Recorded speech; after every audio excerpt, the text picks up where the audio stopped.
ایک اللہ کی بندگی ہمہ تن ہمہ وجوہ اور یکسو ہو کر یک رنگ ہو کر، ایک صرف ایک ہی اللہ کو پکارنا، اسی سے استغاثہ، اسی سے دعا، اسی سے استمداد، اسی سے استعانت۔ اب اس سے آگے بات چلتی ہے، یہی توحید عملی۔ اب ایک اجتماعی نظام ہے، ایک معاشرہ ہے، اس معاشرے میں دستور ہے، قانون ہے، انسانی زندگی جو ہے، جو کہا گیا ہے کہ انسان متمدن حیوان ہے، علیحدہ علیحدہ تو آپ رہتے نہیں کہ آپ اللہ کی بندگی کر سکیں۔ آپ ایک معاشرے کے اندر گتھے ہوئے ہیں،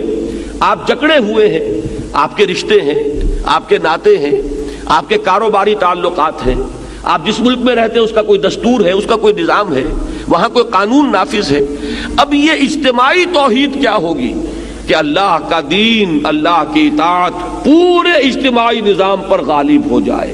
اگر ایسا نہیں ہو رہا، بلکہ یہ کہ زندگی کے ہم نے حصے بکھرے کر لیے ہیں کہ مسجد میں تو کاملتاً اللہ کی اطاعت ہوگی، لیکن پارلیمنٹ میں نہیں،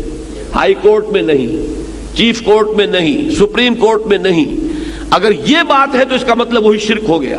وہی تقسیم ہو گئی۔ جیسے انفرادی زندگی کی تقسیم شرک ہے کہ کچھ اطاعت اللہ کی کچھ کسی اور کی کر لی، کچھ اپنے نفس کی کر لی، کچھ رواج کی کر لی، کچھ زمانے کے چلن کی کر لی، تو یہی تو شرک ہے۔ یہ شرک ہے، عمل کا شرک۔ اسی طریقے سے اجتماعی نظام میں جب تک کہ پورا نظام اللہ کی اطاعت کے تابع نہ آ جائے، سیاست ہو تو اس کے تابع ہو، قانون ہو تو اس کے تابع ہو، عدل کا نظام ہے تو اس کے تابع ہو،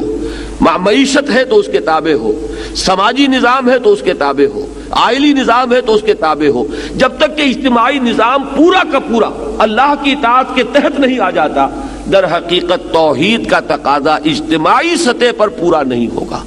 اسی کا نام ہے اقامت دین، اسی کا نام ہے تکبیر رب، اسی کا نام ہے اظہار و دین الحق علی الدین کلہ، پورے کے پورے نظام اطاعت پر اللہ کی اطاعت کو غالب کر دیا جائے۔ اسی کا نام ہے لیکون الدین کلہ للہ، کہ پورا کا پورا نظام اطاعت اللہ ہی کے تابع ہو جائے۔ اسی کا نام ہے اعلاء کلمت اللہ، جو حضور نے فرمایا کہ اصل مجاہد وہ ہے جو جنگ کرتا ہے نہ مال غنیمت کے لیے،